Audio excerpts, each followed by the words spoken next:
BRS అవినీతి కుటుంబ పార్టీతో బీజేపీ పొత్తు ఉండదన్నారు కేంద్ర మంత్రి కిషన్ రెడ్డి. పార్లమెంట్ ఎన్నికల్లో బీఆర్ఎస్ ఒక్క సీటు గెలవదన్నారు. బీఆర్ఎస్ అభ్యర్థులు గెలిచినా లాభం నష్టం లేదన్నారు. కేసీఆర్ బయ్యారం స్టీల్ ఫ్యాక్టరీపై ఇచ్చిన హామీ ఏమైందని ప్రశ్నించారు. దేశ భవిష్యత్తు కోసం బీజేపీ ఎంపీ అభ్యర్థులను భారీ మెజారిటీతో గెలిపించాలన్నారు. హైదరాబాద్ బషీర్బాగ్లో టీయూడబ్ల్యూజే ఏర్పాటు చేసిన మీడియా సమావేశంలో పాల్గొన్నారు కిషన్ రెడ్డి.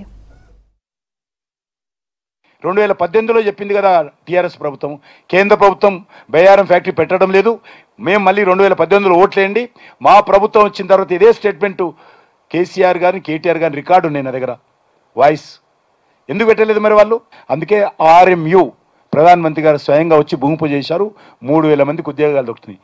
దానికంటే అప్గ్రేడ్ చేసి ఈరోజు యూనిట్ పెట్టాం. ప్రధానమంత్రి దాని ముఖ్యమంత్రి పిలిస్తే రాలా, ఫౌండేషన్ చాలా బిజీ ఉండే ఫామ్ హౌస్లో అయినప్పుడు. మేము 8 స్థానాలకే పరిమితం కాలే, మేము డబుల్ డిజిట్ సీట్ వస్తాం. ఆయన పాపం తక్కువ సీట్లకే అనుకుంటున్నాము.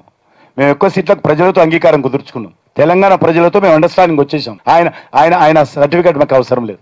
గతంలో అనేక సార్లు కాంగ్రెస్తో కలిసి పనిచేసింది బీఆర్ఎస్ పార్టీ. కేసీఆర్ గారు ఆయన ఒరిజినల్గా కాంగ్రెస్ పార్టీలో ఉన్న నాయకుడు. ఆయన టీఆర్ఎస్ పెట్టిన తర్వాత కేంద్రంలో మన్మోహన్ సింగ్ గారు మంత్రివర్గంలో మంత్రిగా చేరాడు ఆయన కాంగ్రెస్ ప్రభుత్వంలో. ఇక్కడ హైదరాబాద్ కేంద్రంగా కూడా కాంగ్రెస్ ప్రభుత్వంలో టీఆర్ఎస్ ఎమ్మెల్యేలు మంత్రులుగా పనిచేశారు. మొన్న రీసెంట్గా రాష్ట్రపతి ఎలక్షన్స్లో కూడా ఆయన కాంగ్రెస్ పార్టీ అభ్యర్థికి పూర్తిగా బాధ్యత తీసుకొని ఆయననే ప్రచారం చేసి ఇక్కడ హైదరాబాద్లో పోలింగ్ ఏజెంట్గా టీఆర్ఎస్ అభ్యర్థి, కాంగ్రెస్ పార్టీ అభ్యర్థి పోలింగ్ ఏజెంట్గా ఉన్నాడు రాష్ట్రపతి ఎలక్షన్స్కి ఇన్ఛార్జ్గా. కాబట్టి మేము ఎప్పుడు కూడా టీఆర్ఎస్ తోటి ఏ ఎన్నికల్లో పొత్తు పెట్టుకోలేదు, ఎప్పుడు కూడా కలవం కూడా. మేము కలిస్తే గెలిస్తే కాంగ్రెస్ సంకీర్ణంలో చేరాలి.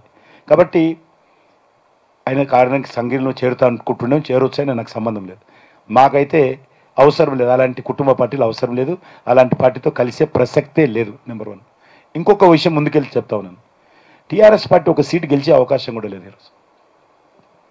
నేను ఒకటి పని చేస్తున్నాను, తెలంగాణ ప్రజలకు ఇది వచ్చింది కాబట్టి బీఆర్ఎస్ పార్టీ కేసీఆర్ పార్టీ ఒక సీటు గెలిచినా తెలంగాణకు వచ్చే లాభం లేదు, ఒక సీటు గెలవకపోయినా తెలంగాణకు వచ్చే నష్టం కూడా లేదు. బీఆర్ఎస్ పార్టీ ఈ పార్లమెంట్ ఎలక్షన్స్లో ఇర్రెలవెంట్ పార్టీ. వాళ్ళు ఏమి వెనక ముందు రైట్ లేదు, లెఫ్ట్ లేదు, ఫ్రంట్ లేదు, బ్యాక్ లేదు. వాళ్ళు గెలిస్తేంది, ఉంటేంది, ఊడితేంది ఈ పార్లమెంట్ ఎలక్షన్స్లో. వాళ్ళ రోల్ ఏంటి దేశంలో, వాళ్ళ రోల్ ఏంటి పార్లమెంటులో, వాళ్ళ రోల్ ఏముంటుంది? ఏది ఉండదు. కాబట్టి నేను తెలంగాణ ప్రజలను కోరుతున్నాను, ఒక్క ఓటు మీరు బీఆర్ఎస్ పార్టీకి వేసినా ఆ ఓటు వృధా అవుతుంది. కాబట్టి ఎవ్వరు కూడా మీ ఓటు వృధా చేసుకోవద్దని చెప్పి కూడా కోరుతా ఉన్నాను. కేసీఆర్ నోటికో, కేటీఆర్ నోటికో, రేవంత్ రెడ్డి నోటికో కీ నా దగ్గర ఉండదు. అది ఒకటి ఫామ్ హౌస్లో ఉంటుంది, ఒకటి సోనియా గాంధీ దగ్గర ఉంటుంది. కాబట్టి వాళ్ళు చెప్పాలి. అది నా పార్టీ స్టాండ్ నేను చెప్తా.